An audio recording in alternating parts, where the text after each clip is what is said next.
Shalom, selamat bertemu dalam program Gospel Talk Free Online Theological Course. Kembali kita bersyukur dapat berjumpa dalam program pembelajaran kita pada saat ini. Kita akan meneruskan pembahasan kita, tapi sebelumnya mari kita satu dalam doa, kita berdoa. Bapa, terima kasih untuk kesempatan, untuk waktu anugerah yang Kau berikan. Engkau memberkati perjumpaan kami saat ini, memberkati hamba sebagai narasumber, memberkati semua penonton, semua pemirsa di mana saja program ini dapat diakses. Tolong kami, berkati kami dalam nama Tuhan Yesus. Amin. Saudara-saudara yang saya kasihi, kita akan melanjutkan pembelajaran kita. Sekarang kita masuk pada poin yang ke-6 dari tema urgensitas teologi, keutuhan urgensitas pentingnya, mendesaknya dikembalikannya teologi dalam kehidupan bergereja. Dan saat ini kita akan membahas di bawah judul teologi penting karena teologi memperlengkapi gereja. Teologi penting karena teologi memperlengkapi gereja. Jadi saudara, ya, dalam kehidupan bergereja, dalam pelayanan bergereja, gereja memerlukan perlengkapan lepas perlengkapan. Baik perlengkapan fisik, terutama perlengkapan rohani.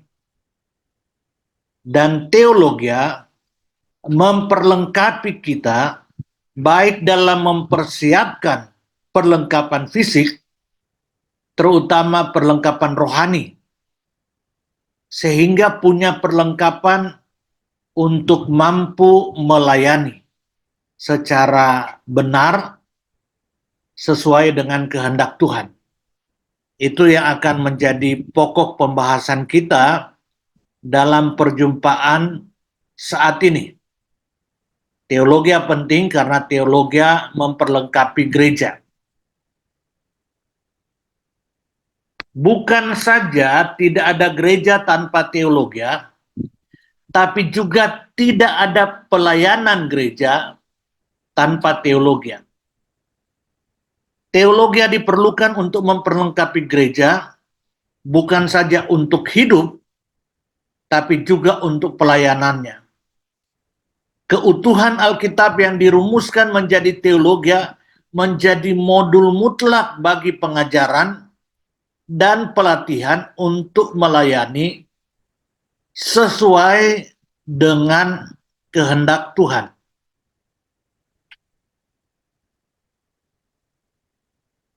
Efesus 2 ayat 10 menegaskan bahwa manusia memiliki tugas, yakni untuk melakukan pekerjaan baik yang Tuhan sudah siapkan. Dikatakan, karena kita ini buatan Allah, diciptakan dalam Kristus Yesus untuk melakukan pekerjaan baik yang dipersiapkan Allah sebelumnya. Ia mau supaya kita hidup di dalamnya.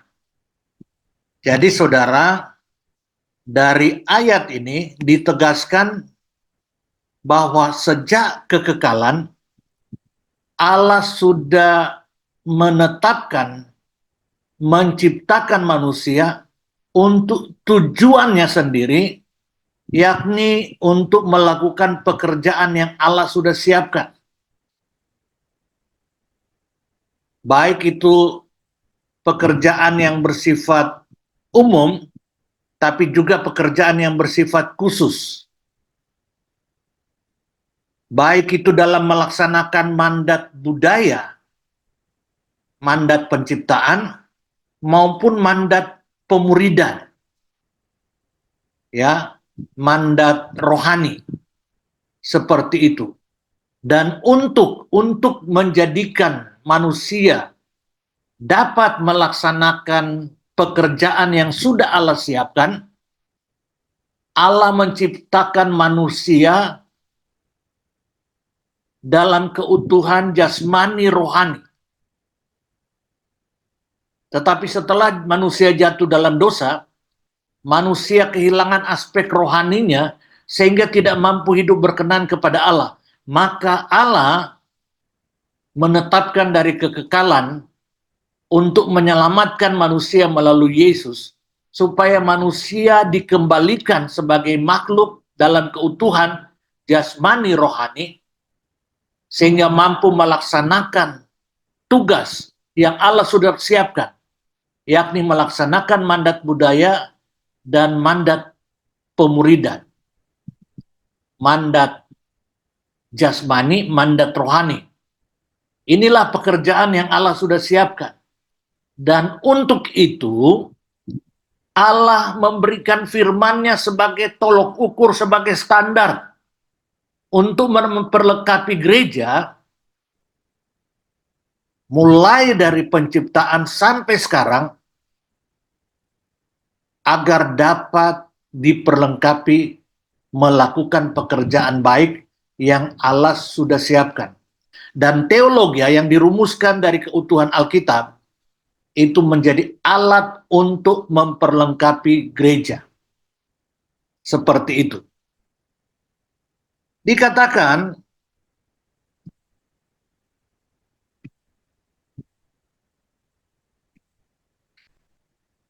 Efesus 4 ayat 11 sampai 16 dikatakan, dan ialah yang memberikan baik rasul-rasul maupun nabi-nabi, baik pemberita-pemberita Injil maupun gembala-gembala dan pengajar-pengajar.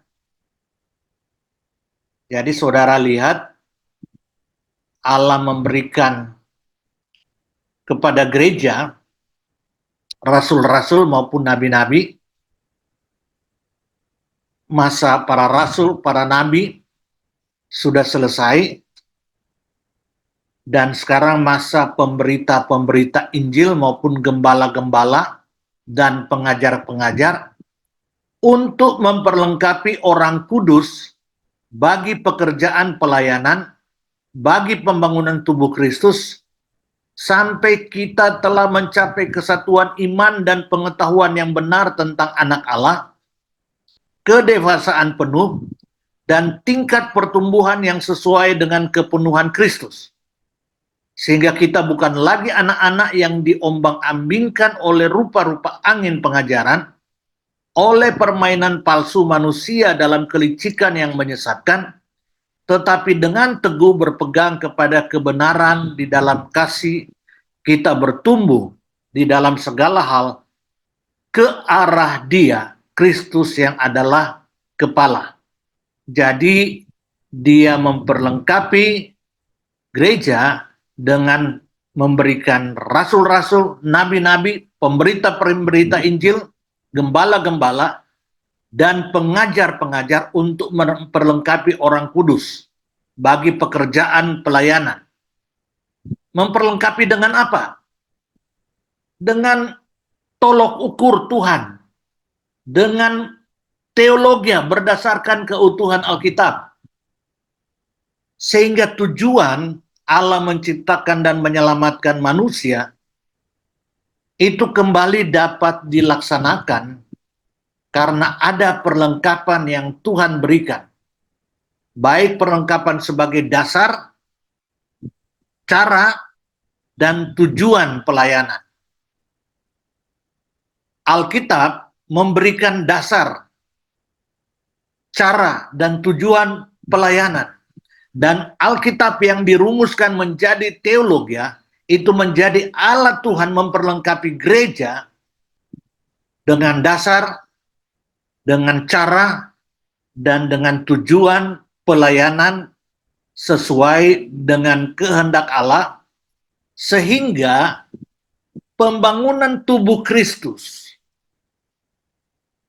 menjadi serupa dengan Kristus itu dapat terlaksana karena diperlengkapi dengan teologi melalui para rasul, para nabi, para pemberita Injil, para gembala, dan para pengajar. Jadi teologi sangatlah penting untuk memperlengkapi gereja. Dunia, termasuk manusia, mutlak membutuhkan Allah. Manusia dicipta sebagai makhluk jasmani dan rohani. Karena itu, walau manusia telah jatuh dalam dosa, manusia tetap mencari Allah. Hal itu terbukti dari adanya hukum dalam diri manusia, dalam conscience, hati nurani manusia, ya,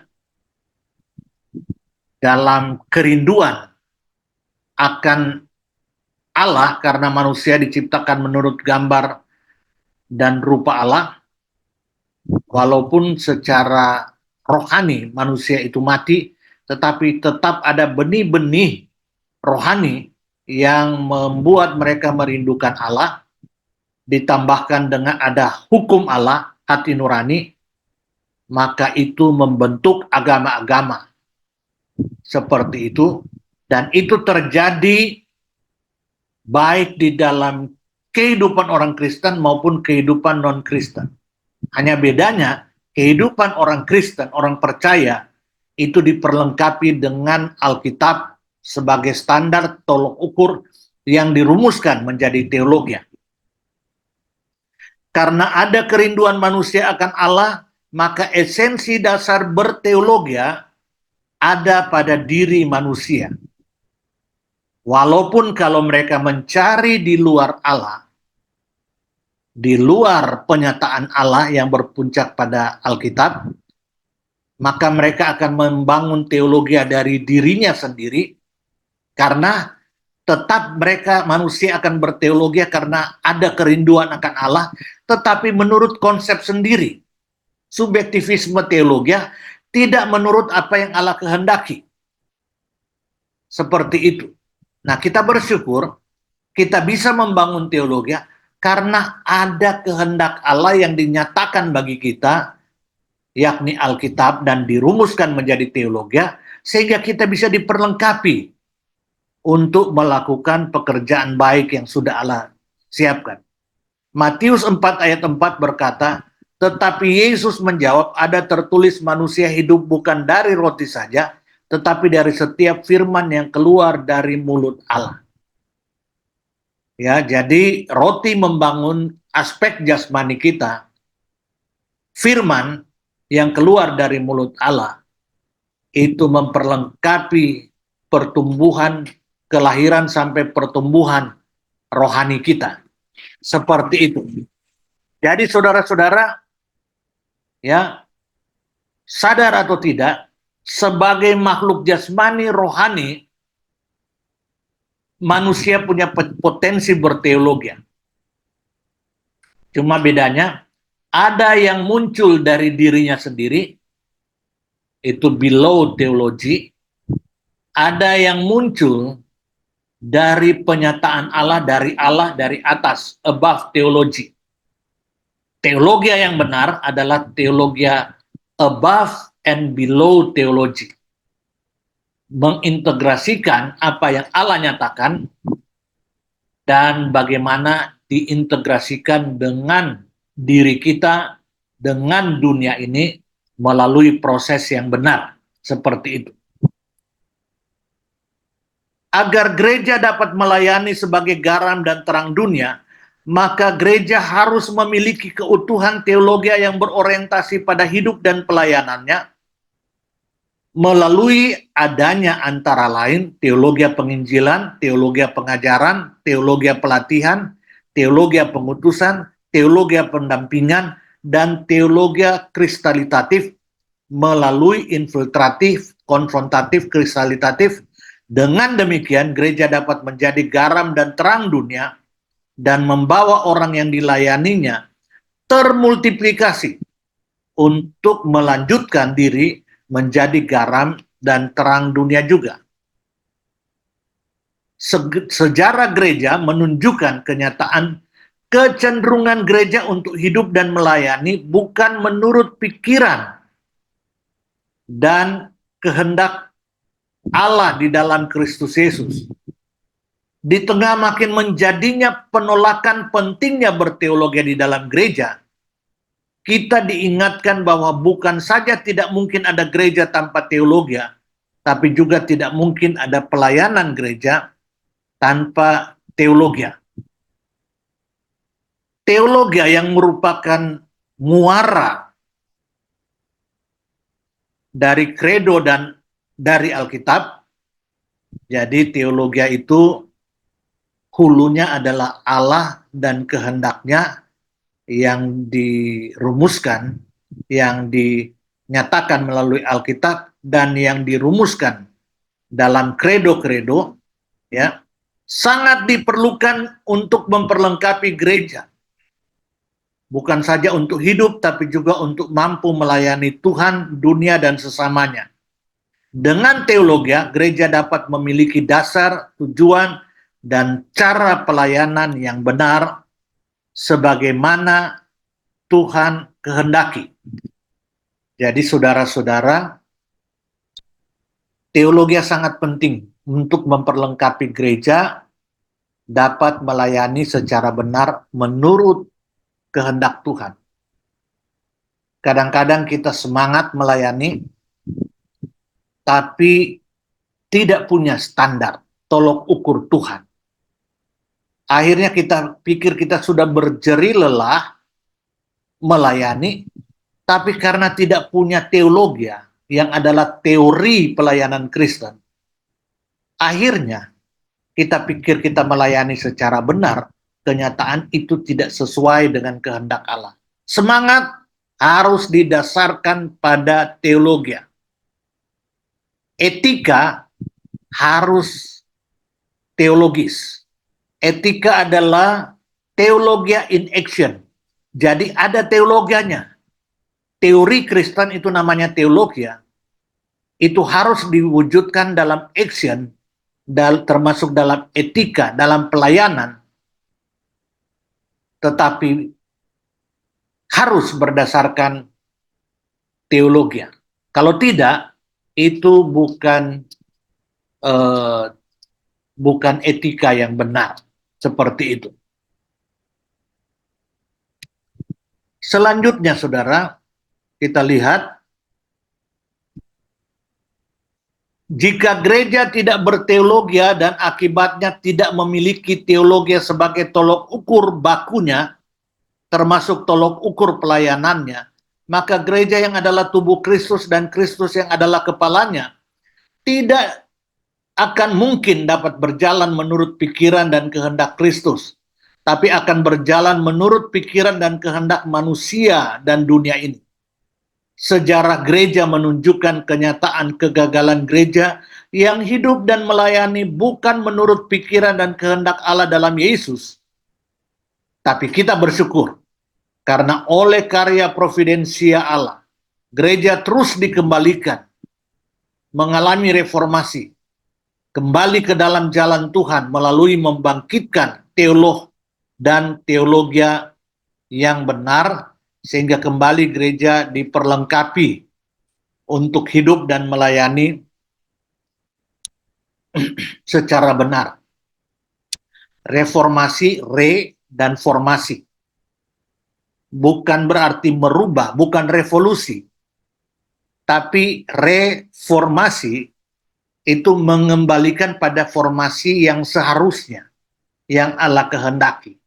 Dan itu terus terjadi, reformasi itu dalam kehidupan bergereja. Walaupun ada puncak-puncak reformasi, tetapi Tuhan terus berkarya melalui providensianya untuk terus mengembalikan gereja dalam formasi, dalam bentuk yang Tuhan kehendaki. Kita cenderung berjalan ke kiri dan ke kanan. Allah dalam anugerahnya terus mengembalikan gerejanya untuk berjalan di tengah dalam kehendaknya. Dan itu terjadi melalui berbagai reformasi dan melalui perlengkapan mengembalikan teologi dalam kehidupan bergereja. Kita dapat simpulkan bahwa teologi mutlak, kita perlukan untuk terus memperlengkapi kita. Tanpa teologi kita tidak punya perlengkapan. Karena kita tidak tahu dasar kita melayani seperti apa, tujuan kita melayani seperti apa, cara kita melayani seperti apa, sarana-sarana apa saja yang Allah siapkan, kita tidak punya karena kita tidak punya teologi. Karena itu penting untuk mengembalikan teologi dalam kehidupan bergereja, karena teologi memperlengkapi gereja untuk mampu menjadi pelayan yang benar. Ya, seperti itu. Tuhan Yesus memberkati kita. Shalom.